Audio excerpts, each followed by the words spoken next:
This was established by President Lincoln, one of the last acts that he signed before he was assassinated in 1865. So this building was constructed in 1869. It opened, Old Main. So it's one of 6 buildings that's going to be rehabbed for 101 units for veterans who are homeless or at risk of becoming homeless. And the Milwaukee Preservation Alliance has been involved since 2010, when there was a hole that kind of fell through the roof in Old Main, and that kind of galvanized the public, and we submitted a nomination to be on the National Trust's 11 Most Endangered list that year, and then the following year was declared as a national treasure, and has since been declared by the National Park Service as a National Historic Landmark District.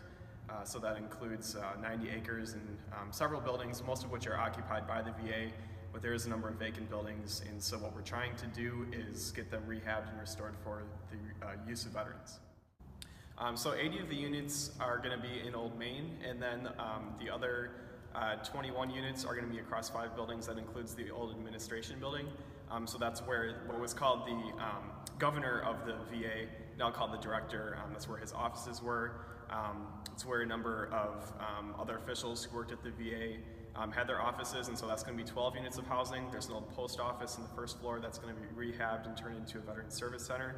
And then there's a number of duplexes on the north end of the property that are going to be rehabbed, as well as an old Catholic chaplain's quarter next to the old chapel that's going to be turned into veteran housing.